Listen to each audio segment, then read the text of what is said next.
ایک بھائی نے کہا کہ نماز میں مائک پر نماز پڑھانا لاؤڈ اسپیکر پر وغیرہ پر یہ بدعت ہے، اور کہتے ہیں کہ کچھ علماء کہتے ہیں کہ اس سے تکبیرات کی سنت ختم ہو گئی ہے۔ نماز میں ایسی چیز کو شامل کرنا جو اس کا حصہ نہ ہو، یہ نماز کو برباد کرنا ہے، کیا حکم شرع ہوگا؟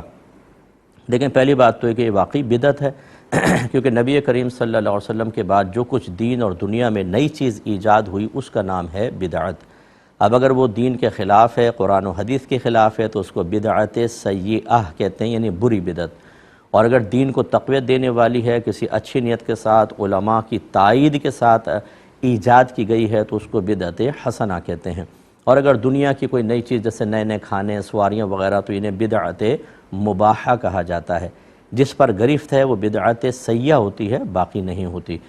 دوسری بات یہ کہ اب یہ جو مائک کے پر نماز ہے، یہ اس میں علماء کا یقیناً اختلاف ہے، لیکن اگر آپ اختلاف والے گروپس کی تعداد کا اندازہ کرنا چاہیں تو اگر 98% پورے ورلڈ کے علماء ایک طرف مانا جائیں جو اسپیکر پہ نماز کو جائز کہتے ہیں، تو اونلی 2% ہیں کہ جو اس طرح کی بات کہہ کے اس کو ناجائز کہتے ہیں۔ ان کی بھی بالکل رائے کا احترام کرنا چاہیے، ٹھیک ہے، ان کے پاس اپنے دلائل ہیں، لیکن میرے آقا نعمت امام اہل سنت شاہ احمد رضا خان علیہ رحمت الرحمن فتاوی رضویہ میں ارشاد فرماتے ہیں کہ جب کوئی مختلف فی مسئلہ ہوتا ہے، یعنی ایسا مسئلہ جس میں فقہا کا اختلاف ہو جائے، تو جس طرف میجورٹی ہوگی حق اس طرف ہوگا۔ تو دنیا بھر کے 98% علماء، عرب علماء، عجم کے علماء، یہ سب گمراہ ہوں اور اونلی 2% صحیح رائے رکھتے ہوں، یہ ویسے بھی آپ غور کر لیں کہ مناسب نہیں ہے کہ یہ 2% اونلی یہ کہیں۔ وہ اپنے موقف پہ قائم رہے، ٹھیک ہے، ان کی مرضی ہے، حالانکہ ہونا تو اصول کے مطابق چاہیے کہ جب 98% ایک طرف ہیں تقریباً، تو حق ادھر ہی ہوگا، مان لینا چاہیے۔ لیکن چلیں، کوئی بات نہیں، پھر بھی وہ کرنا چاہیں تو کوئی مسئلہ نہیں ہے، لیکن ان کو غلط کہنا اور ان سب کو کہنا کہ نماز برباد کر رہے ہیں، اس پہ ذرا خود ہی توجہ کر لیں تو زیادہ مناسب ہے۔ دوسری بات یہ کہنا کہ لاؤڈ اسپیکر کی وجہ سے تکبیرات کی سنت ختم ہو گئی،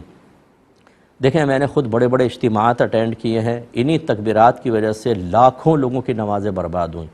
یعنی ایسے ایسے اجتماع جن میں پہلے اسپیکر یوز نہیں ہوتا تھا، تکبیرات کے لیے ایک تو اتنے افراد کو جمع کرنا کہ جو واقعی تکبیر لگانے کے تمام شرعی مسائل جانتے ہوں، یہ بھی بہت ضروری ہے۔ اور پھر اتنے بڑے مجمع کے اندر بعض اوقات آواز ایک امام کی پہلے مکبر کے پاس، پھر دوسرے کے پاس، تیسرے کے پاس، اور 10ویں 20ویں تک پہنچتے پہنچتے امام صاحب نے جیسے رکوع کے لیے تکبیر کہی ہے، وہاں پہنچتے پہنچتے یہ کھڑے بھی ہو گئے، رکوع میں سجدے میں چلے گئے، وہ ابھی رکوع میں جا رہے ہیں۔ اس طریقے سے نمازوں کی بربادی کا سامان ہوا۔ جب جدید ٹیکنالوجی موجود ہے اور اس میں علماء نے تائید بھی کی ہے تو اس سے استفادہ کرنا ہی سمجھداری ہے۔ بہرحال مسئلہ وہی ہے جو ہم نے آپ کی خدمت میں ذکر کیا، جو نہیں کر رہا اس سے لڑے نہیں، آپ کرتے رہیں، یہ بالکل جائز ہے۔